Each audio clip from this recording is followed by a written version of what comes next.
अब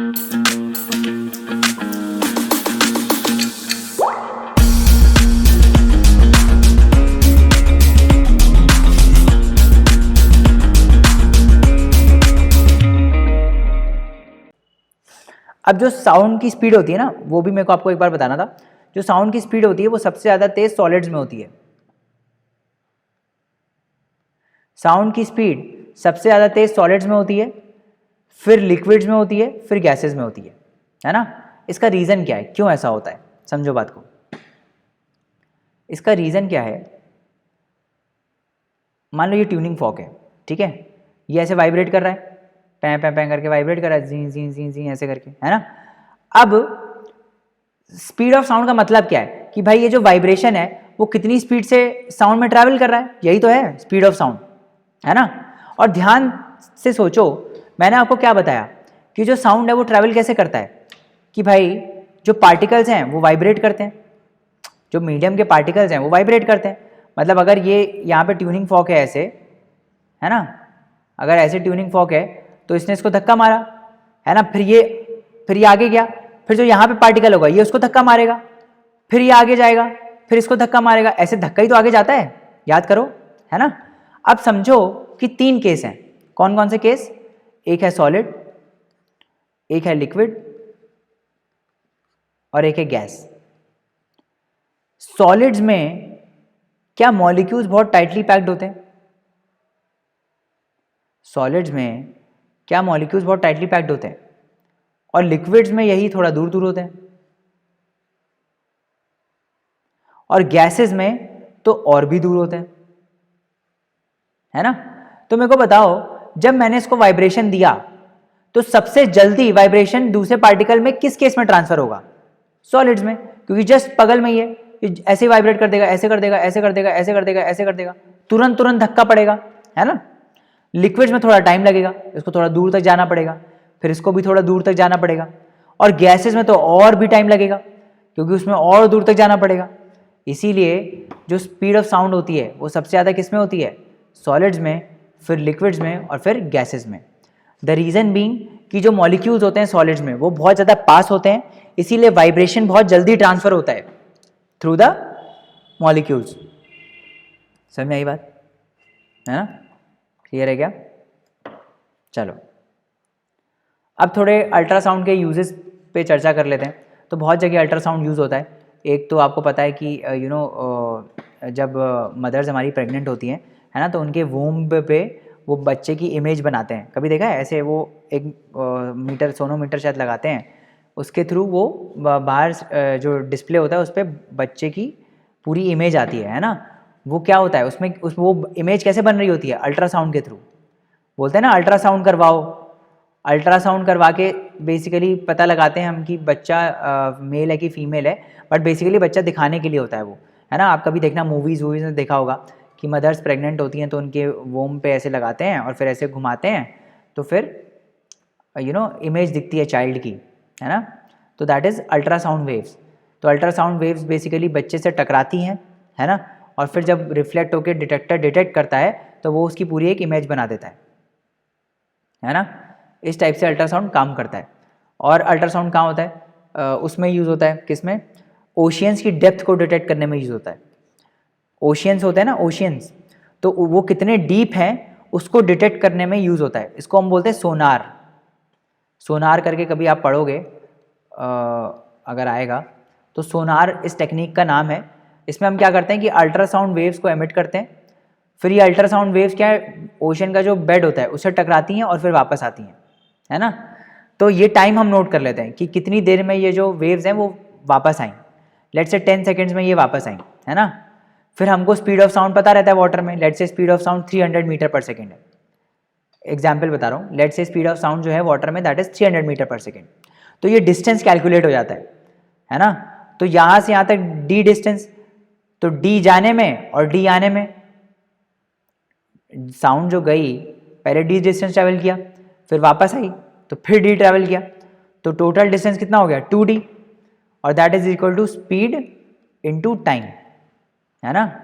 तो यहाँ से डिस्टेंस आ जाता है, जैसे इस केस में आ जाएगा, कितना आ जाएगा इसमें, 1500 मीटर्स, तो इतना डेप्थ आ जाएगा, समझ में आई बात, है ना। तो इस टाइप से ओशन की डेप्थ को पता लगाने में यूज़ होता है, ठीक है। इसके बाद एक और इसका एप्लीकेशन है, दैट इज़ मेटल्स में जो सब्सटेंसेस होते हैं ना, उनमें क्रैक्स आइडेंटिफाई करने में यूज़ होता है, टू आइडेंटिफाई क्रैक्स।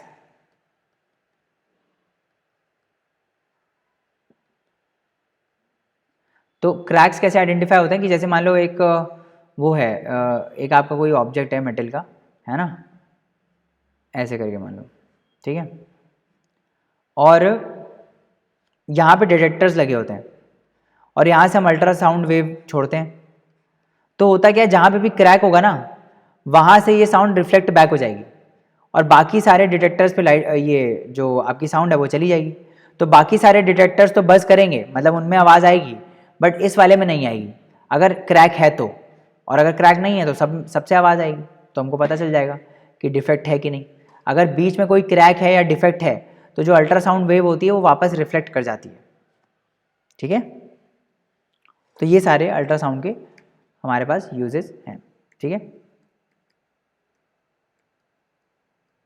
वैसे ऑल्दो ख़त्म ही हो गया है ना, और थोड़ा थोड़ा मैं और बता देता हूँ कि जैसे गिटार है ना, तो गिटार में साउंड कैसे प्रोड्यूस होती है, स्ट्रिंग जो होती है उसको प्लग करते हैं हम, है ना। तो अच्छा, आपने देखा होगा कि अलग अलग ट्यून आता है ना। अगर फिक्स्ड एंड पे आप बजाओ, है ना, तो हाई पिच साउंड आता है, और अगर इस एंड पे बजाओ तो लो पिच साउंड आता है, भारी आवाज़ आता है ना।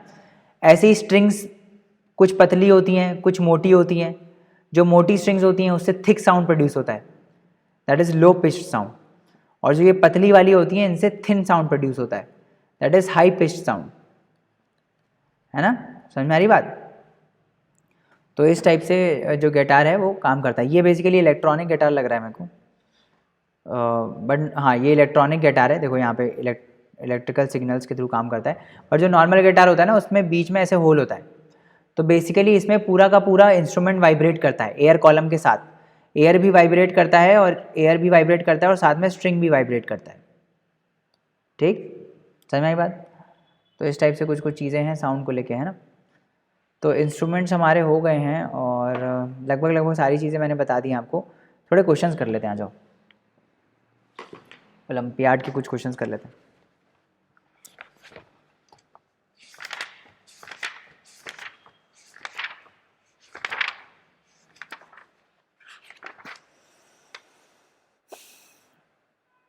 आपको कुछ और अगर पढ़ना हो तो आप मेरे को बता सकते हो। वैसे मैंने सारा कुछ कवर कर दिया है, ज़्यादा ही कवर किया है ना। तो जितना हो सकता था आई हैव कवर्ड आपके लेवल पे, है ना। चलो will see some of the questions.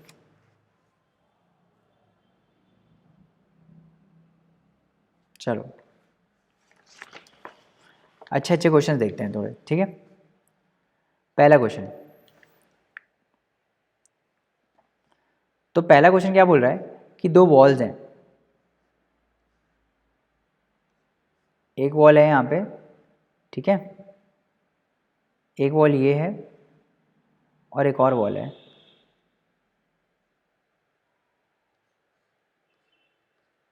एक और वॉल इधर है, ठीक। एक मैन यहाँ पे खड़ा हुआ है बीच में एकदम, ठीक।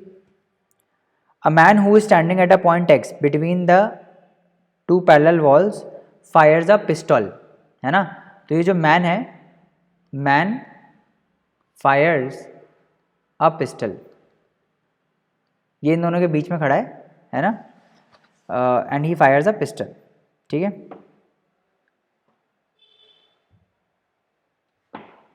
बोला गया, अच्छा ये जरूरी नहीं कि बीच में खड़ा हो, इसमें बोला है कहीं बस खड़ा है ना। इसमें लिखा है बिटवीन द टू पैरेलल, जो लिखा हुआ है मैं वही बता रहा हूँ आपको। A man who is standing at a point x between two parallel walls Fyers a pistol, है ना। So man is standing between these two walls, ठीक है, and he Fyers a pistol, ठीक है। चलो वेरी गुड। ही हियर्स, अब आगे बोल रहा है, he hears first two echoes, he hears first two echoes after 0.5 second and 0.8 second। फिर बोल रहा है a further echo is heard. A further echo is heard after firing at a time of. बताओ, ऑप्शंस भी दे रहा हूं मैं आपको. 1.1 सेकेंड, दूसरा है 1.3 सेकेंड, तीसरा है 2.2 सेकेंड और चौथा है 2.6 सेकेंड. तो बोल रहा है भाई, क्या बोल रहा है? A man Fyers a pistol. एक मैन जो है वो पिस्टल फायर करता है, तो इस पिस्टल से साउंड निकली होगी. ठीक है. He hears first 2 echoes after 0.5 second and 0.8 second. ठीक है. तो होगा क्या? 2 echo सुनाई दिए इसको. क्या क्या सुनाई दिए? 2 echo. अच्छा, एक तो साउंड यहाँ से गई होगी, रिफ्लेक्ट होके वापस आई होगी, तो एक इसको ये सुनाई दिया होगा, और फिर एक इस वाले वॉल से रिफ्लेक्ट होके वापस आई होगी, तो दूसरा सुनाई दिया होगा, है ना. लेट से ये पहले वाले में जो एको है वो 0.5 सेकेंड में हो गया, और ये दूसरा वाला जो इसको सुनाई दिया वो 0.8 सेकेंड में सुनाई दिया. ठीक है. तो पहला वाला 0.5 सेकेंड में सुनाई दिया, दूसरा वाला 0.8 सेकेंड में सुनाई दिया. ठीक है. उसके बाद बोल रहा है कि a further echo is heard after firing at a time. अब उसने बोला कि ये दोनों तो सुनाई दिए, बट इसके बाद एक और सुनाई दिया, तो वो कितने टाइम पे सुनाई देगा, ये आपसे पूछ रहा है ना. ये आपसे पूछ रहा है. बताओ कब सुनाई देगा? जब इसने पिस्टल फायर किया तो 0.5 सेकेंड पे सुनाई दिया, है ना. फिर कितने सेकेंड बाद दूसरा सुनाई दे रहा है? पहला वाला सुनाई दिया 0.5 सेकेंड पे, दूसरा वाला सुनाई दिया 0.8 सेकेंड में, तो कितने सेकेंड बाद सुनाई दिया? 0.3 सेकेंड बाद. इसका मतलब कि अगले 0.3 सेकेंड बाद फिर से सुनाई देगा, दैट इज 1.1 सेकेंड बाद फिर से सुनाई देगा. ये होगा कि कुछ और होगा? बताओ.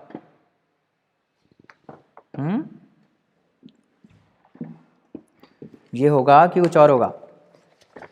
फटाफट बताओ भाई. सोचो सोचो, 1 मिनट दे रहा हूं सोचने के लिए. सोचो, फिर बताऊंगा आंसर, है ना. क्या 1.1 होगा? क्या ऐसे हम कर सकते हैं? कंसेप्ट समझो, कंसेप्ट, है ना.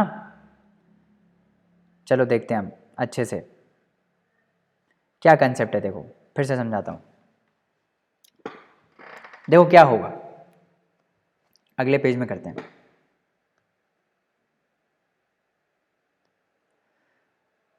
सिंपल समझते हैं, ज़्यादा टफ नहीं है ना. एक बार फिर से समझते हैं. ये है वॉल, ठीक है. ये एक और वॉल है ना.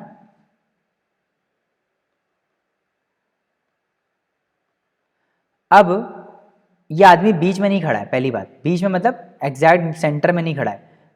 ये यहाँ से ज़्यादा पास होगा, इस वाली वॉल से. ये यहाँ पे कहीं खड़ा है, ठीक है.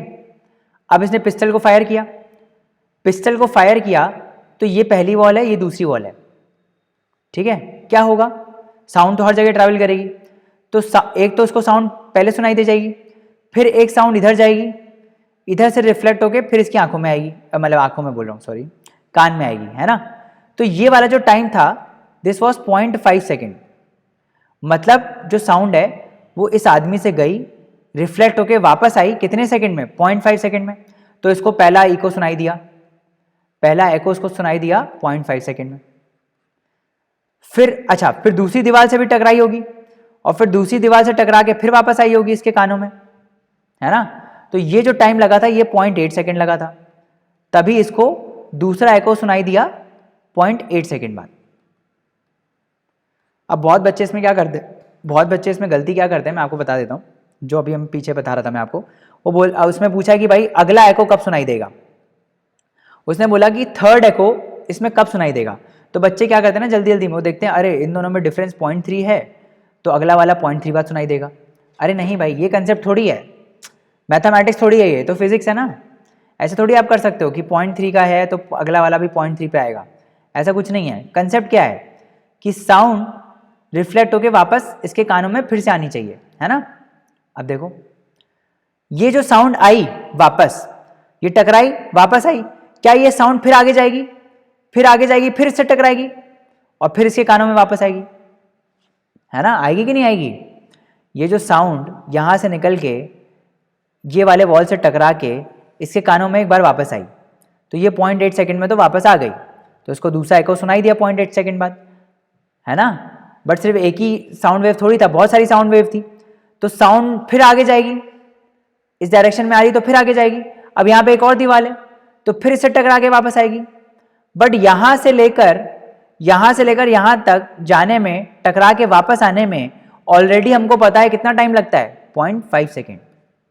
इसका मतलब इसको थर्ड एको कब सुनाई देगा, इसमें 0.5 प्लस कर दो आप, तो 1.3 सेकेंड। कितनी बार सुनाई देगा, 1.3 सेकेंड बाद इसको फिर से एको सुनाई देगा। अब सोचो एक और एको, इसके बाद अगर ऐसे पूछ लेता फोर्थ एको कब सुनाई देगा, तो क्या बोलते, ये जो वेव आई, ये जो 0.5 सेकेंड वाली वापस आई, है ना, ये फिर आगे जाएगी, ये फिर आगे जाके फिर से वापस रिटर्न होके आएगी इसके पास, है ना। तो या तो 0.5 में आप 0.8 प्लस कर दो तो भी 1.3 मिलेगा, या फिर 0.8 में 0.5 प्लस कर दो तो भी 1.3 मिलेगा। अगर फोर्थ एको पूछा जाए कि बताओ अब फोर्थ एको कब आएगा, तो फिर से ये जो रिटर्न होके आ रही है फिर ये आगे जाएगी, रिफ्लेक्ट होके फिर वापस आएगी, तो कितना टाइम लगेगा, 0.8 सेकेंड। तो इसमें 0.8 और प्लस कर दो तो 2.1 सेकेंड फोर्थ एको। ऐसे ही होता जाएगा, एक बार 0.5 प्लस करना, एक बार 0.8 प्लस करना। समझ में आई बात, टफ हो गया थोड़ा। एको पे अच्छा क्वेश्चन है ये, है ना। एको पे कैसा क्वेश्चन है, गुड क्वेश्चन, कंसेप्चुअल क्वेश्चन, है ना। कंसेप्ट क्या है, फिर से समझाता हूं कंसेप्ट क्या है। जब इस मैन ने फायर किया तो साउंड निकली हर डायरेक्शन में। अब सिंस यहाँ पे ऑब्स्टेकल हैं वॉल्स, तो हमको क्या पता है कि भाई जब कोई ऑब्स्टेकल होता है तो साउंड रिफ्लेक्ट होके वापस आती है ना। तो साउंड भाई रिफ्लेक्ट हुई और वापस आई।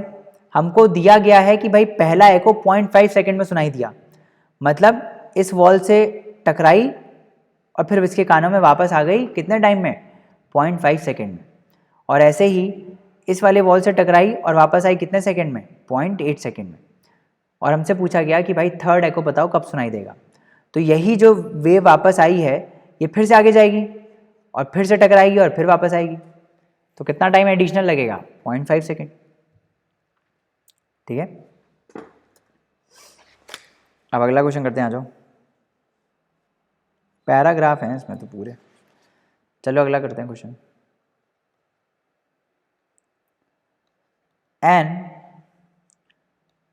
अनआइडेंटिफाइड फ्लाइंग ऑब्जेक्ट, यूएफओ पता है ना, UFO, unidentified flying object lands on a planet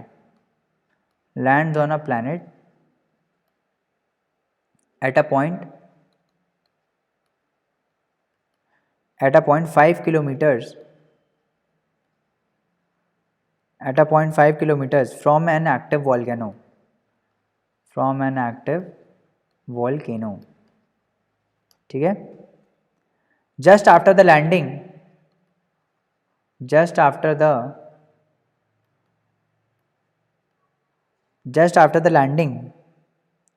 a volcanic eruption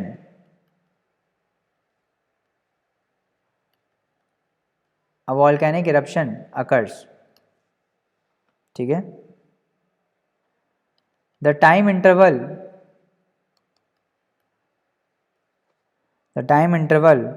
between the flash of light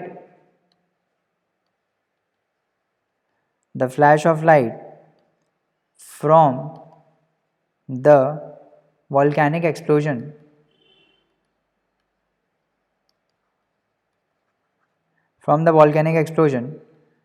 and the sound of eruption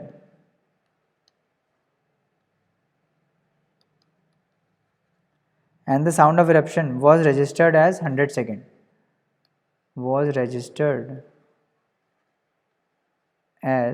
100 seconds.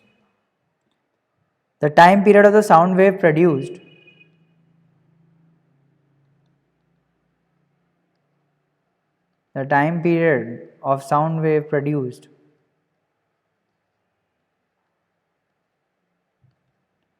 is given as 2 seconds. है ना, ये पूरा पैराग्राफ है, ठीक है, ये पूरा पैराग्राफ है, ठीक है। पहला क्वेश्चन पूछा गया हमसे, the speed of sound on the planet is,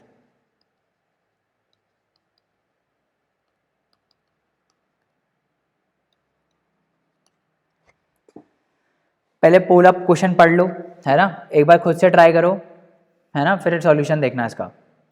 An unidentified flying object lands on a planet at a point 5 km from an active volcano. Just after the landing, a volcanic eruption occurs. The time interval between the flash of light from the volcanic explosion and the sound of eruption was registered as 100 seconds. ठीक है, the time period of sound wave is 2 seconds.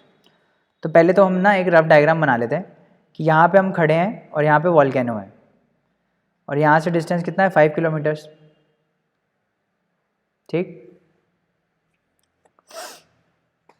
अब volcano हुआ तो इसको flash of light पहले दिखाई दिया, ठीक है, तो 5 kilometres is nothing but 5000 metres. तो डिस्टेंस अपॉन टाइम कितना था, टाइम नहीं पता। अच्छा, स्पीड ऑफ लाइट तो हर जगह सेम है, स्पीड ऑफ लाइट तो चेंज नहीं होती है, तो स्पीड ऑफ लाइट कितनी होती है, 3 × 10⁸ मीटर पर सेकेंड, ठीक है। तो time taken by light to travel कितना होगा, इतना, जो भी आएगा वो इतना होगा, दैट इज 5/3 × 10⁻, ये 3 zeros यहाँ 8 से कट जाएंगे तो यहाँ बचेगा 5, 10⁻⁻5 सेकेंड्स। इतना टाइम लगा होगा किसको आने में, लाइट को आने में। और बोला गया कि time interval between flash of light and the sound of eruption was registered as 100 second. मतलब कि ये तो लाइट का टाइम हो गया, साउंड कितनी देर बाद सुनाई दी, इसके 100 सेकेंड बाद, मतलब 5/3 × 10⁻⁻5 प्लस 100 सेकेंड्स, है कि नहीं, ये सुनाई दिया, ठीक।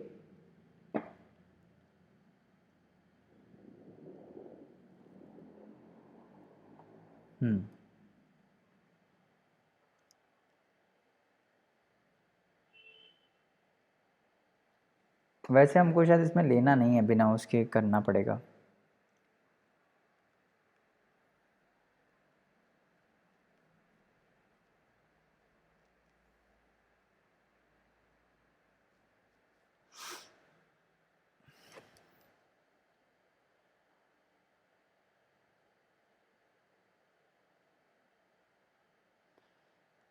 एक मिनट यार, कहाँ चला गया।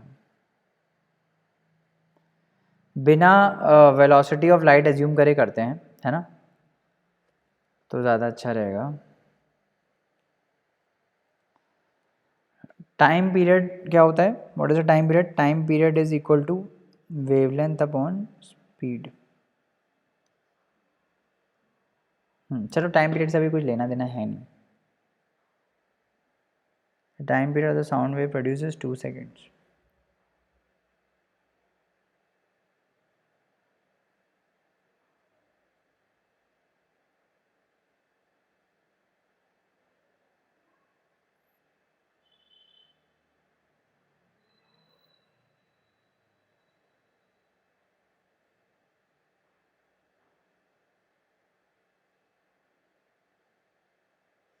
अच्छा चलो समझ गया, आ जाओ उसको देखते हैं। ये सब नहीं करना है इसमें काम, है ना। देखो इससे टफ ही हो जाएगा, ज़बरदस्ती का नहीं करेंगे इससे। देखो वो बोला, इसमें एजम्पशन थोड़े करने हैं, क्या एजम्पशन करना है मैं आपको बता दे रहा हूँ।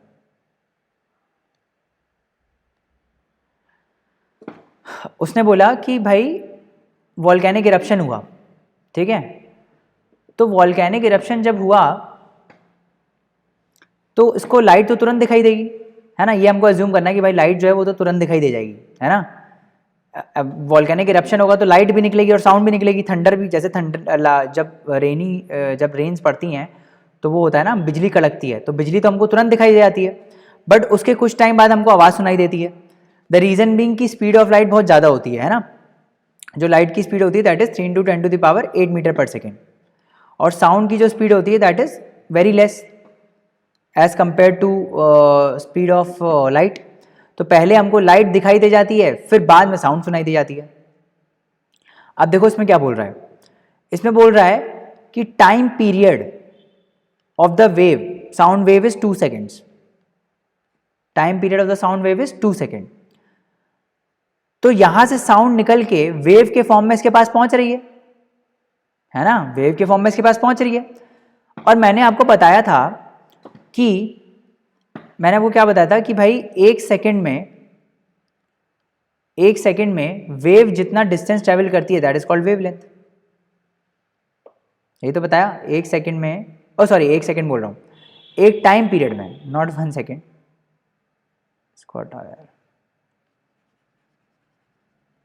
एक टाइम पीरियड में वेव जितना डिस्टेंस ट्रेवल करती है, कहाँ गया यार, एक टाइम पीरियड में वेव जितना डिस्टेंस ट्रेवल करती है दैट इज कॉल्ड वेवलेंथ, ठीक है, वेरी गुड।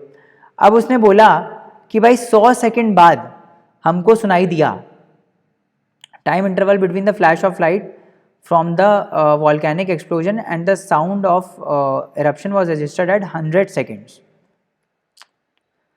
तो 100 सेकेंड लगा साउंड को यहां से यहां तक आने में, यही हुआ ना, 100 सेकेंड लगा, क्योंकि हमको ये मानना है कि भाई जो लाइट है वो तो हमको तुरंत दिखाई दे गई, बाकी जो साउंड है वो 100 सेकेंड बाद सुनाई दी। इसका मतलब ये 5 किलोमीटर ट्रैवल करने में साउंड को कितना टाइम लगा, 100 second.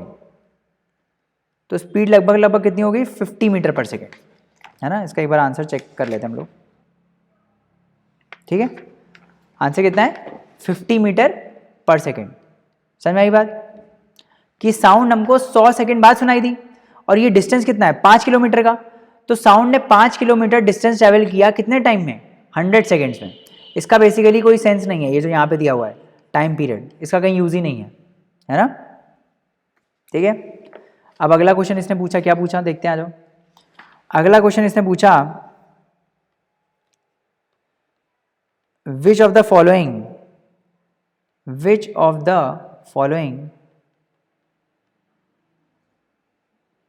is carried by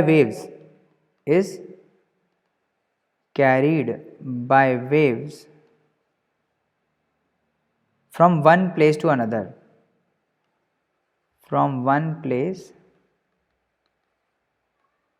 another, ये पूछा इसने। और ऑप्शन में दिया है मैटर, दूसरा है मैटर एंड एनर्जी, तीसरा है वेवलेंथ, और चौथा है एनर्जी। तो बताओ वेव क्या कैरी करता है एक जगह से दूसरे जगह तक, याद करो मैंने क्या बताया था, sound is a form of energy, है ना, sound is a form of energy, और ट्रांसफर क्या होता है, एनर्जी। तो जो डिस्टर्बेंस है basically that was what, energy, है ना। तो वेव बेसिकली क्या ट्रांसफर करती है, एनर्जी ट्रांसफर करती है ना। एनर्जी कैरियर है वेव, एनर्जी कैरी करके जाती है। आंसर क्या हो जाएगा, डी, ठीक है। एक और इसने अच्छा क्वेश्चन पूछा है, करते हैं, आ जाओ।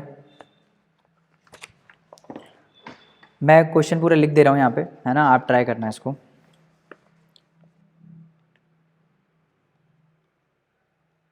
बहुत बड़ा है। The sound returning back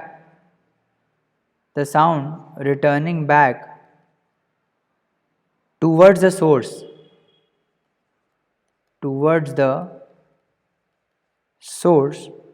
after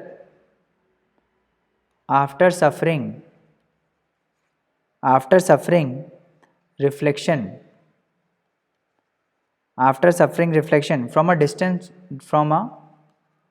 distant obstacle,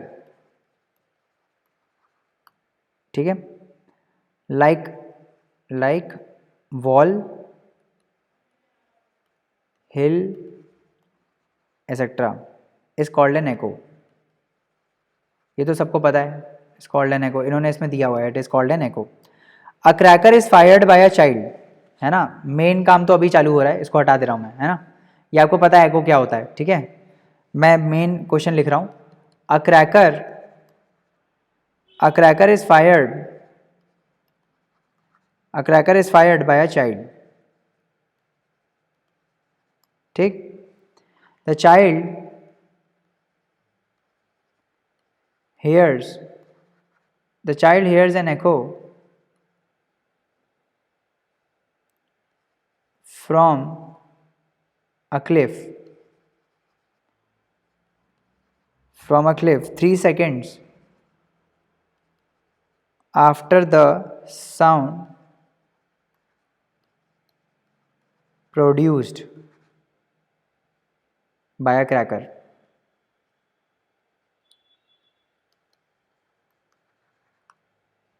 The speed of sound in air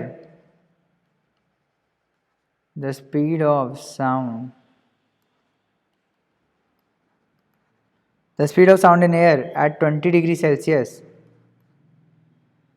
is 344 metre per second,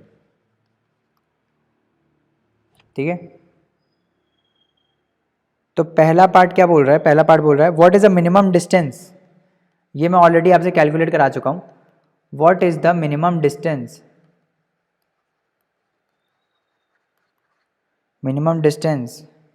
between observer and obstacle to hear an echo।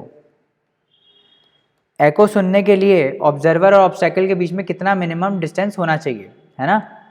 क्या बोल रहा है, the child hears an echo from a cliff 3 second after the sound, ठीक है, produce by a cracker. The speed of sound in air at 20 degree Celsius is 344 metre per second. तो बताओ भाई,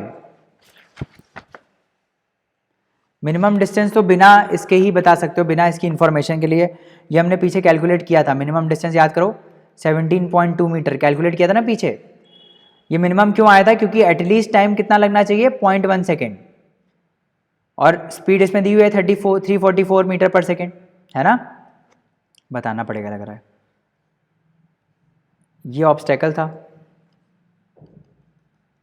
और ये बंदा था, यहां से साउंड इधर जाके टकरा के वापस आनी चाहिए, मिनिमम कितना टाइम लगना चाहिए 0.1 सेकेंड, है ना, और मान लो डिस्टेंस d है, तो यहां से यहां गया और वापस आया, तो टोटल डिस्टेंस कितना ट्रैवल किया 2d, और डिस्टेंस होता है स्पीड इनटू टाइम, तो स्पीड दिया है 344, टाइम है 0.1, तो यहां से d कितना आ गया 17.2 मीटर्स।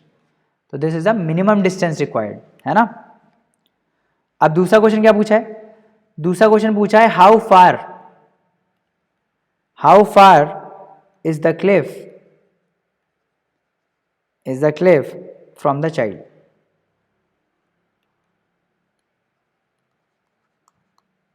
क्लिफ कितना दूर है चाइल्ड से, ये पूछा गया है। तो पैराग्राफ में हमको दिया हुआ है कि भाई जो साउंड है वो रिफ्लेक्ट होके वापस आई कितने सेकंड में, 3 सेकंड में, यही हुआ ना भाई। ये मान लो क्लिफ इधर है और ये बंदा इधर है, तो यहां से साउंड गई और वापस आई कितने सेकंड में, 3 सेकंड में, और स्पीड दिया हुआ है हमको, स्पीड कितना है 344 मीटर पर सेकंड। फिर से वही करेंगे, let's say the distance is d, तो total distance travelled by the sound is 2d, d जाने में और d आने में, तो 2d is equal to 3 into 344, तो ये कितना हो जाएगा 172 इंटू 3, ये आ जाएगा d is equal to 3 to the 6 516 meters. तो cliff is 516 meters far from the observer. समझ में आया। आपको दिखा होगा इको पे बहुत क्वेश्चन आते हैं ना, तो इको इज़ इम्पॉर्टेंट, ठीक है। और अब आप अपनी टेक्स्ट बुक के एग्जाम्पल्स करिए, है ना। हमने काफ़ी चीज़ें साउंड में डिस्कस किया है। Go and revise the lecture again, है ना, और इसको थॉरो हो जाइए, ठीक है। चलो, will meet in the next lecture, until then bye bye, take care, and thank you so much for listening to this lecture very patiently. See you next time.